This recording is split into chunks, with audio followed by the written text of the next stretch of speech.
Well, and what I would say to the point that you made on last year, essentially you got to where you wanted to be and past that with calling plays the way that they did.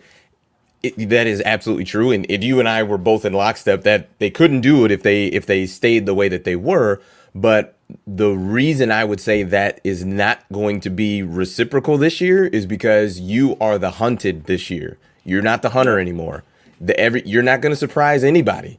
Like you, people are coming for you, and we've had this conversation already. And yes, Michigan has a certain allure about them that there's always going to be an aspect of being the hunted, but but the way that you are now is on a totally different level. I mean, I don't even yeah, remember week 5 where they were ranked, but it wasn't number 4. I know that for a fact. So there's going to be that element that people are trying to have the huge upset. They want to be on Sports Center and Game Day and all those things that they right. upset the number 4 team in the country. So you're not going to be able to do it the exact same way, and teams are going to approach you very different. But it like you said, you got the win, and my thing is just forecasting it out to next week. And when you talk about playing basically the big games left on your schedule, Penn State and Ohio State, is this Yeah. type of play calling and this offensive play overall, is that going to be effective? Is that going to be enough to win those games? Because that's ultimately what we're talking about.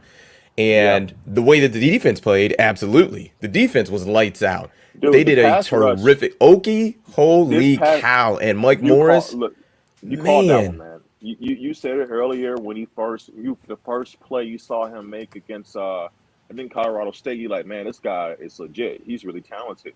And you said I think after week 2 or maybe week 3, he was like they need to get this kid more in the rotation.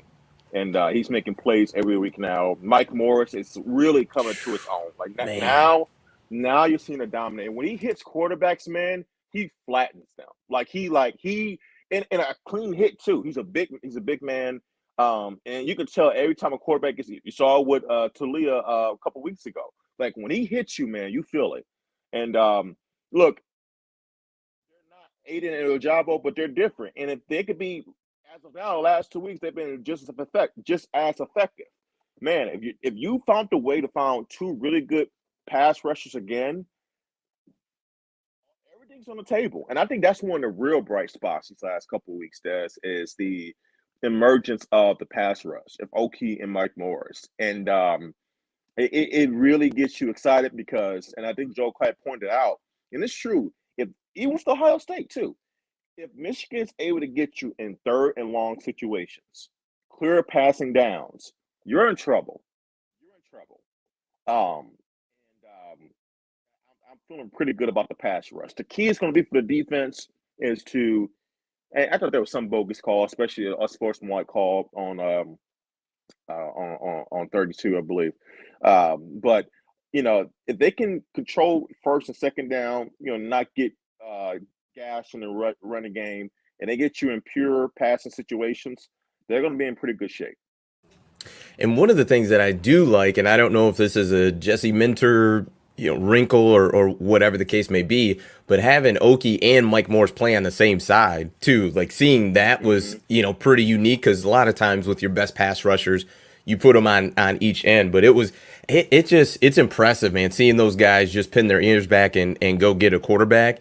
And Clapp mentioned it as well in the game that if Indiana can't just drop back and throw the ball. Like Oh no, they you can't do it I because feel bad quarterback was for getting him. hit too much, I feel just too bad much for him. pressure. There was nothing you could do. Dude, like that last drive, he was literally like just getting the ball out as soon as he finished his drive. Did you Hmm. notice that? Like he wasn't even like it didn't look like he was really going through a progression. He was just like step, step, step, step, bam, and it was. I kind of felt bad for him. He just had no time because even if Michigan didn't get to him, literally from the snap of the ball, that pocket was just collapsing right away. Like there was no resistance from that Hmm. Indiana offensive line, and that's how really good the Michigan pass rush was. And I will say that I'll go as far as say this. Granted, he has a different role and niche within the defense, but Mike Morris and Oki have been so good that you really haven't thought much about Mozzie Smith the last 2 weeks as much, right? They kind of like really like showed themselves, and let's be honest, a lot of times edge guys get more of the glory anyway because they get the sacks. You know, it's hard for an interior lineman like a Mozzie Smith to get the real sexy plays anyway. 'Cause they do most of the dirty work. You know, plugging up gaps. You know, taking away the inside rushing attack. But no, that's been a really good thing to see.